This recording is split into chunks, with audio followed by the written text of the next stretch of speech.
Hello everyone, welcome to learner B extra. I am Shivani Chauhan. इस video में हम class 9th science की book का chapter why do we fall ill के MCQs देखने वाले हैं। तो देखो बच्चों, पहला एमसीक्यू जो है वो है कि विच of the following is not a viral disease. इनमें से कौन सी वायरल डिसीज़ नहीं है। तो चार ऑप्शन है आपके पास, डेंगू, एड्स, टाइफॉइड या फिर इन्फ्लुएंजा। इनमें से कौन सी वायरल डिसीज़ नहीं है। इनमें से 3 तो वायरल डिसीज़ है और एक वायरल डिसीज़ नहीं है। अगर आप लोगों ने चैनल को अभी तक सब्सक्राइब नहीं किया है तो सब्सक्राइब कर लीजिए। वीडियो अच्छा लगेगा तो लाइक कर देना। और बाकी हमारा साइंस का पूरा सिलेबस कवर्ड है। बाकी सारे सब्जेक्ट्स भी ऑलमोस्ट सारे कंप्लीट हैं। सबका लिंक आप लोगों को डिस्क्रिप्शन में कमेंट बॉक्स में मिल जाएगा। अब आप देखो इसमें से क्या आप लोगों को आंसर इसका पता है। अगर आंसर पता है तो वीडियो पॉज करके कमेंट बॉक्स में कमेंट करके बताइए। तो इसका जो सही आंसर है, करेक्ट आंसर है सी, टाइफॉइड। ठीक है, टाइफॉइड एक वायरल डिसीज़ नहीं है। वायरल डिसीज़ कौन सी होती है? जो वायरस की वजह से फैलती है। जैसे कि बहुत सारी डिसीज़ होती है जो वायरस से फैलती है, कोई बैक्टीरिया से, कोई प्रोटोजोआ से, है ना। तो टाइफॉइड वायरस से नहीं फैलती है और यही हमसे पूछा गया था, नॉट अ वायरल डिसीज़। तो नॉट अ वायरल डिसीज़ कौन सी है? Typhoid is not a viral disease. और बाकी ये जो डेंगू, एड्स, इन्फ्लुएंजा, ये सारी की सारी वायरल डिसीज़ हैं। डेंगू कैसे फैलता है? जो डेंगू है ना वो मॉस्किटो बॉर्न डिसीज़ होती है और एक वायरल डिसीज़ है। AIDS acquired immunodeficiency syndrome और इन्फ्लुएंजा, ये सब वायरस से फैलने वाली बीमारियां हैं। तो C, typhoid is a correct answer. Next question है, हम लोगों से पूछा गया है which of the following is not a bacterial disease. तो इनमें से कौन सी बैक्टीरिया से फैलने वाली डिसीज नहीं है। देखो फिर से हम लोगों से क्या पूछा गया है, नॉट। आप लोगों को ना एग्जाम में ये चीज़ बहुत अच्छे से याद रखनी है कि हमसे क्या पूछा गया है कि इज़ अ बैक्टीरियल डिसीज़ और is not a bacterial disease. तो इनमें से कौन सी बैक्टीरियल डिसीज़ नहीं है।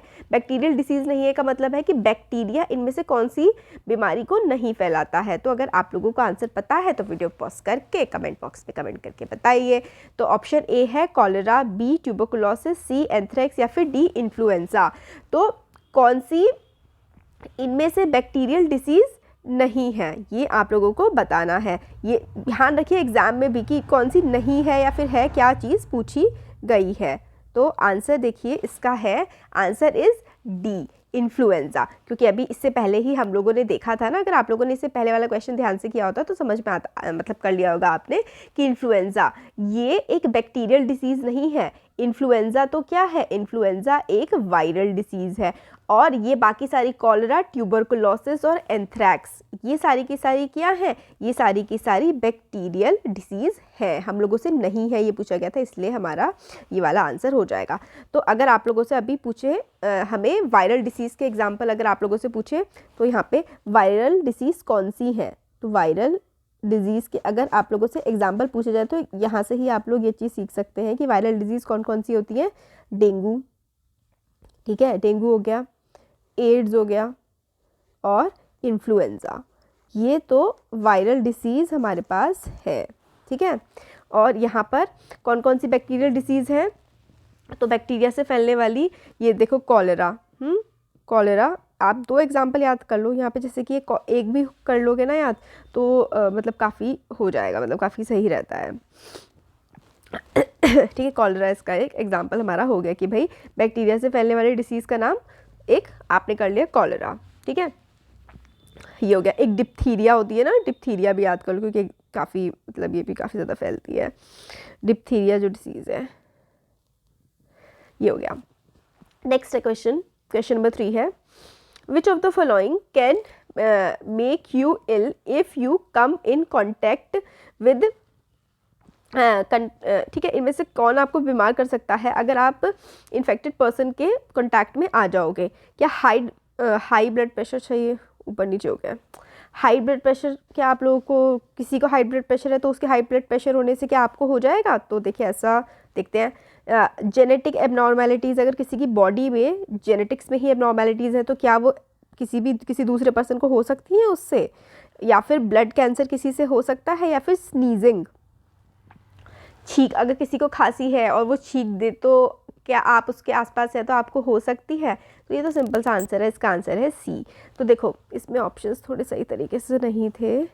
ए है हाई ब्लड प्रेशर, बी है जेनेटिक एबनॉर्मेलिटी, सी है स्नीजिंग और डी है ब्लड कैंसर। तो कैंसर नहीं फैलता है ऐसे एक इंसान से दूसरे इंसान में, ना ही हाई ब्लड प्रेशर फैलता है, ना ही जेनेटिक एबनॉर्मेलिटीज़ एक इंसान से दूसरे इंसान में मतलब कॉन्टैक्ट में आने से, छींकने वीकने से या फिर हाथ वाथ मिलाने से नहीं फैलती है। बट हाँ छींकेंगे अगर आप तो भाई वायरस फैल जाता है। इसका आंसर सी है। नेक्स्ट क्वेश्चन है which of the following disease is not transmitted by mosquito. इनमें से मस्कीटो यानी कि मच्छर कौन सी बीमारी नहीं फैलाता है। तो मच्छर कौन कौन सी बीमारियां फैलाता है। तो देखिए इसमें से जो आंसर है वो टाइफॉइड है। हमें पता है कि जो dengue, malaria, typhoid, brain fever, ये सारी की सारी, ब्रेन फीवर अलग अलग टाइप के होते हैं। तो एक टाइप का जो ब्रेन फीवर फैलाने वाला है वो मस्कीटो करता है। तो ये तीनों के तीनों जो बीमारियां हैं ये मच्छर फैलाते हैं। और सॉरी टाइफॉइड पे मैंने कर दिया, टाइफॉइड मच्छर से नहीं होता है। डेंगू, मलेरिया और ब्रेन फीवर, ये तीनों की तीनों चीज़ें मच्छर फैलाता है। और टाइफॉइड जो है वो मच्छर के काटने से नहीं फैलता है। ठीक है, टाइफॉइड किस वजह से फैलता है आपको पता है, कमेंट बॉक्स में कमेंट करके बताइएगा। हमने चैप्टर पढ़ाया था, चैप्टर में सारी चीज़ें अच्छे से बताई हुई हैं। ज़रूर बताइएगा कि टाइफॉइड किस वजह से फैलता है, एग्जाम के लिए इंपॉर्टेंट भी है। ठीक है, तो मच्छर के काटने से कौन सी बीमारी इनमें से नहीं, क्योंकि इसमें नॉट है तो कौन सी नहीं फैलती है, टाइफॉइड। तो ब्रेन फीवर फैलता है, मलेरिया फैलता है, डेंगू फैलता है। ठीक है, मच्छर के काटने से। नेक्स्ट है antibiotics are ineffective against the viral infection. तो एंटीबायोटिक्स जो है वो तो बैक्टीरिया पे काम करती है, तो जो वायरल वाले इन्फेक्शन होते हैं उन पे एंटीबायोटिक काम नहीं करती। For each type of viral infection human body release its own anti viral protein that is released from the infected and dying host cells. What is this protein called? तो देखो क्या होता है ना कि वायरस की दवाइयाँ अभी तक ज़्यादा अवेलेबल नहीं है। जो कोरोना वायरस है ये, इसके लिए भी वैक्सीन्स बन रही हैं, दवाइयों से इलाज हो सकता है। बस इतना ही है कि मतलब ऐसा नहीं है एंटीबायोटिक्स की जैसे बैक्टीरिया को मारने की दवाई है, इससे सिर्फ बचाव किया जा सकता है वैक्सीन से के थ्रू। हमारी बॉडी जैसे कि जब कोई वायरल इन्फेक्शन होता है तो हमारी बॉडी उससे खुद ही धीरे धीरे करके लड़ना सीखती है। बहुत सारे मतलब हमारी बॉडी अपने आप प्रोटीन्स बनाना सीखती है। तो यही कि कौन सा एंटीवायरल प्रोटीन जो है हमारी बॉडी बना लेती है उसका क्या नाम है। तो 4 ऑप्शंस है, इसका नाम है इंटरफेरॉन। इंटरफेरॉन जो प्रोटीन है वो बॉडी बना लेती है जब उसको वायरस से लड़ना होता है। Option A is the correct answer.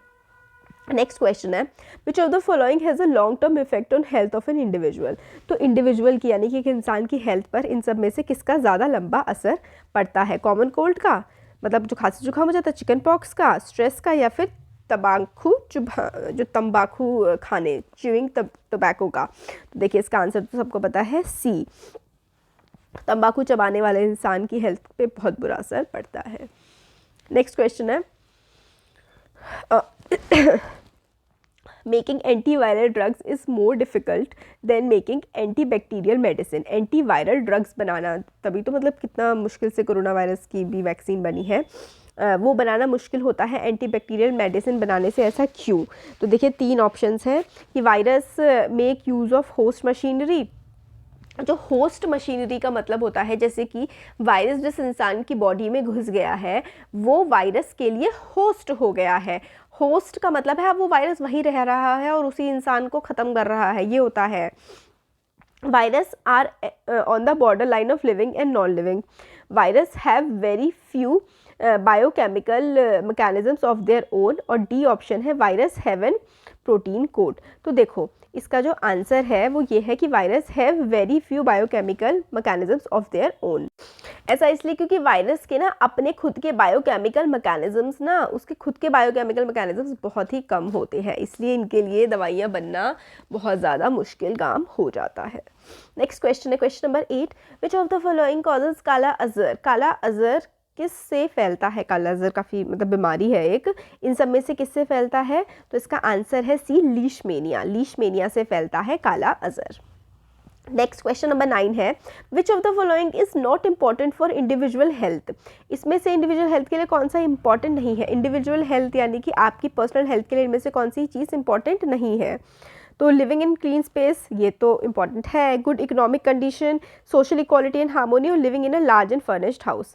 तो not important for individual health के लिए तो भाई डी वाला ही करेंगे, क्योंकि बाकी सारी चीज़ें तो इम्पॉर्टेंट होती हैं। हम लोगों ने देखा था ना कि सोशल इकोनॉमिक है ना, ये सारी की सारी चीज़ें काफ़ी ज़्यादा इंपॉर्टेंट होती हैं एक इंसान की अच्छी हेल्थ के लिए। तो ए बी सी तो ज़रूरी है, बट यार डी जो है वो ऐसा नहीं है कि बहुत ही ज़्यादा ज़रूरी हो। तो डी मतलब इतना ज़्यादा इंपॉर्टेंट नहीं है जितने ये ए बी सी इंपॉर्टेंट है, कि social equality and harmony important है, living in clean space important है, गुड इकोनॉमिक कंडीशन, ये सब बहुत ज़्यादा इंपॉर्टेंट है। क्वेश्चन नंबर 10 है, you are aware of polio eradication programme, मतलब पोलियो को हटाने का जो प्रोग्राम है आप उसके बारे में जानते हैं अपने शहर के। Children are vaccinated because, children को वैक्सीन क्यों लगाई जाती है। तो देखिए इसका आंसर है it create immunity in the body. देखिए वैक्सीन इसलिए ही लगाई जाती है क्योंकि वैक्सीन लगाने से हमारी बॉडी में उस बीमारी से लड़ने की क्षमता आ जाती है, रोग प्रतिरोधक क्षमता हमारी बॉडी में डेवलप हो जाती है, इसलिए वैक्सीन्स लगाई जाती हैं। क्वेश्चन नंबर 11 है, choose the odd one out from the list of disease given below with respect to causative agent. तो इन सब में से कौन सा अलग है, मतलब कुछ होंगे ऐसे कि सारे के सारे शायद वायरस से होते हो या सारे के सारे बैक्टीरिया से होते हो, तो इनमें से अगर आपको ऑड वन आउट तो कौन सा है। तो निमोनिया, निमोनिया इन सब से अलग है, क्योंकि ये सारे के सारे जो है, ये सारे के सारे क्या है, वायरस होते हैं बैक्टीरिया से।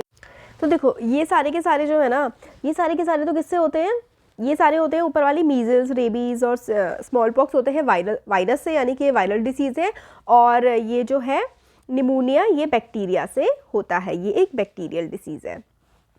Y do male anopheles do not cause malaria. तो देखिए जो फीमेल एनोफिलीज होती है ना, मच्छर जो होता है, वो उसके काटने से ही जो मलेरिया होता है, फैलता है। तो देखो इसका आंसर है they feed on juice of plants, ठीक है, क्योंकि वो जूस पे फीड करते हैं और बेसिकली जो फीमेल होती है ना उसमें ही ये फैलाने का दम होता है। आप ये समझ लो कि जो एनोफिलीज होता है ना, ये मलेरिया फैलाने वाला, ये फीमेल, जो फीमेल एनोफिलीज होता है ना मच्छर, वही फैलाता है मलेरिया को, मेल नहीं फैलाता। नेक्स्ट है, among the option given below a non infectious disease. Infectious disease होती है जो एक इंसान से दूसरे में फैल जाती है, नॉन इन्फेक्शियस होती है जो एक से दूसरे में नहीं फैलती है। तो देखो कैंसर एक ऐसी डिसीज़ है जो एक इंसान से दूसरे इंसान में नहीं फैलती है, बाकी सारी की सारी ये ट्यूबरकुलोसिस और न्यूमोनिया और कॉलेरा, ये जो है ये एक इंसान से दूसरे इंसान में फैल सकती है। Which of the following is the target organ of pneumonia. तो निमोनिया तो लंग्स पे, ठीक है, हमारे लंग्स पे निमोनिया टारगेट करता है। Mode of transmission of tuberculosis, tuberculosis कैसे फैलता है, ट्यूबरकुलोसिस जो है हवा से, है ना, हवा से फैलता है। तो inhalation of droplets through air, तो हवा से ये ट्यूबरकुलोसिस फैल जाता है। तो ये हम लोगों ने देख लिया MCQs। अच्छा लगा है तो ज़रूर सब्सक्राइब करिएगा, लाइक करिएगा। Thank you.